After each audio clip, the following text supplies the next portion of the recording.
என்ன மீனாட்சி அக்கா மூஞ்சி தொங்கி போயிருக்கு, ஏன் என்னாச்சு? சொன்னாதானே தெரியும். இப்படியே நிக்கிறியே, எதுக்கு நிக்கிறே? ஐயோ, அதை எப்படிடி நான் சொல்லுவேன்? அப்படி என்னக்கா ஆச்சு? ஏன்க்கா சொல்லு, சொன்னாதான் தெரியும். என்னன்னே தெரியலடி. என் பிள்ளை சாக போறேன், அதை பண்றேன் இதை பண்றேன்னு பேசுறான்டி. எனக்கு பயமா இருக்குடி. கேட்டா ஃப்ரெண்ட்ஸோட சண்டைங்கிறான்.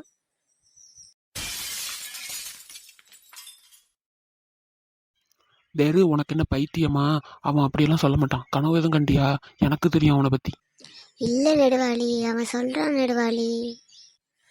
எனக்கு முன்னாடியே தெரியும் உங்ககிட்ட எல்லாம் சொன்னா நீங்க நம்ப மாட்டீங்கன்னு.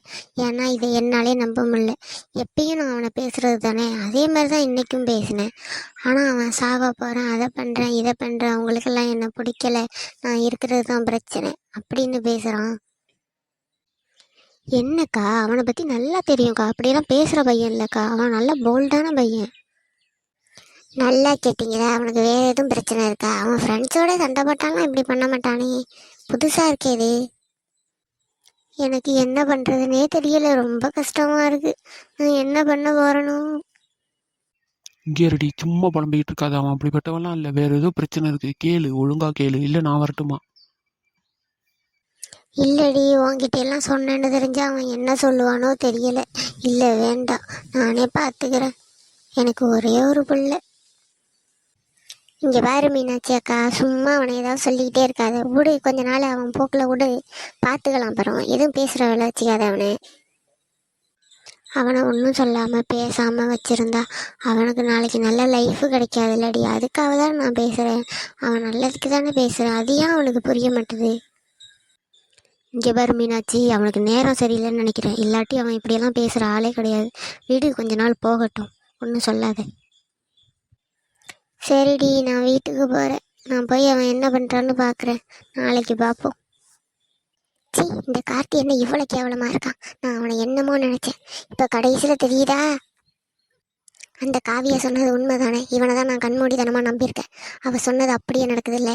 அவகிட்ட பேசிக்கிட்டு இருக்கான், ரெண்டு பக்கமும் பேசுகிறான். அப்போனா டைம் பாஸுக்கா அவனுக்கு? பிடிக்கலன்னா நேராக சொல்லிட்டு உன்னை பிடிக்கல, எனக்கு காவியாக தான் பிடிச்சிருக்குன்னு போலாம்ல. என்கிட்டையும் பேசுகிறான், அவகிட்டையும் பேசுகிறான்.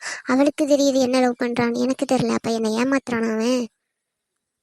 என் லைஃப்பில் இனிமே அவன் மூஞ்சிலேயே முடிச்சிடக்கூடாது. ஃபஸ்ட்டு வேறு ஸ்கூல் மாறணும். இது வரைக்கும் ஏமாத்தினது பத்தாம இப்போ மறுபடியும் என்னை ஏமாத்த வீட்டுக்கு போய் உடனே ஃபோன் பண்ணுறான். இதுக்கு மேலே அவனை நம்புறதுக்கு நானும் முட்டாளா? அப்பாடா, என்ன ஏதோ பண்ணி அவங்க ரெண்டு பேரையும் பிரிச்சுட்டோம். இனிமே நம்ம தான் எப்படியாவது கார்த்திகிட்ட பேசி பேசி அந்த சத்யாவை மறக்க வச்சு என்ன நினைக்க வைக்கணும்.